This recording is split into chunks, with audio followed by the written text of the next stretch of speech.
Hi everyone! It's me, Nardito. So finally, kasama natin yung mga members natin dito sa BIN, Bataan Influencers Network. And for today's video, nandito tayo ngayon sa Taco Waco. At ito yung mga bestseller na ino-offer nila dito. So guys, ito na. Bagong tambayan, bagong kakainan. At sa tingin ko naman, pag natikman na natin, masasabi natin, ito yung isa sa magiging all-time favorite natin. Yes. Kilala kayo guys sa vlog natin. Ako nga pala ang inyong lingkod, siyempre, JJ Channel. At Hello mga ka-Jack, Jack's Life po. Crispy Beef Tacos, ayan po. Papansinin nyo, ang dami ng, ang laki ng serving, tama? Laki, sobra. Hindi tayo yung parang tinipid. Tsaka True. hindi siya pang solo lang, talaga pang sharing. Yes, tama. Nauna na nga si JJ kumain eh. Sampo naman.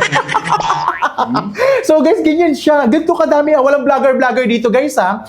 Kahit regular customer kayo, ganito yung servings nila dito. Pag tinikman niya na yung kanyang crispy beef tacos, tikman na rin natin. At sabihin natin guys kung anong ratings natin. So good. Meron na siyang ratings guys. Nauna siya kumain. So tikman natin.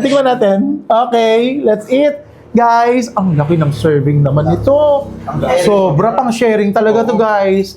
Ang nakakatuwa dito guys, very affordable yung presyo. Ganun yung level niya. So kain na tayo guys. Cheers tayo guys ha. Cheers. Cheers. Cheers. Cheers. Cheers guys. Okay, big bite everyone. Or thank you pa. Wow. Sarap. Combine ko. Sarap. Sarap. Sarap ng mga Tingnan ko lang. Sarap. Okay yung lasa niya. Very fresh ang gulay. Lasang-lasa mo talaga yung pinaka-beef talaga ng tacos. Ganong level.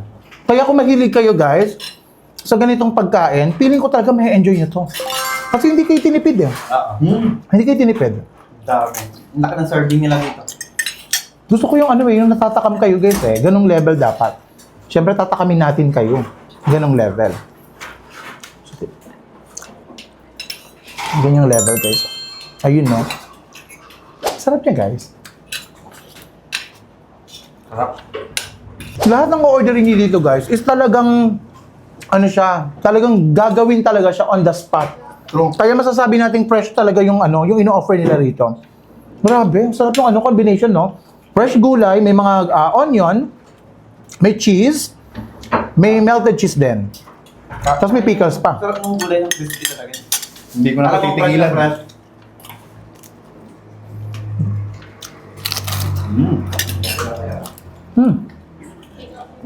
Grabe, ang crunchy. Kakasya ba ito? Kakasya. Super crunchy nito. Kakasya ba ito? Oo naman, big bite. Ayun no. So sobrang laki niya guys.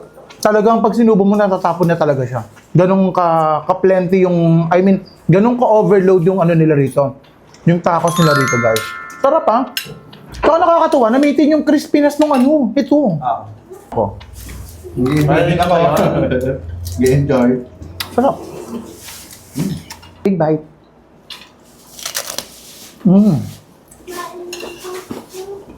Sarap nito. Pagkain ako dito. Solid to. Sarap. I-rate natin ito from 1 to 10. Sa tingin nyo, anong i-rate ninyo? Sa serving, talagang perfect and laki eh. Talagang pang sharing siya, hindi na True. siya pang solo. True. Ikaw, Jay, anong comment mo? Solid to sa mga talaga naghahanap ng lasa ng tacos na merong yung dressing na masarap. Dressing ka mamimili. True. Siyempre, busog na busog ka din. At hindi mo tatantanan. Tsaka kompleto siya, guys. Kasi yung the way sila mag-serve, talagang alam mo yung bulky talaga, ganong level. Hindi ka mukha tinipid dito. Kaya may enjoy mo talaga yung tacos. Tsaka yung lasa niya talaga, yung pagka-freshness, nandoon talaga at crispiness nung mismong etong tacos nila. Ang sarap. Grabe. Siguro kung i-rate ko to, ako dito 10 over 10 ako rito. Kasi nandun na lahat eh. Ikaw, Jack, sa tingin mo, anong comment mo?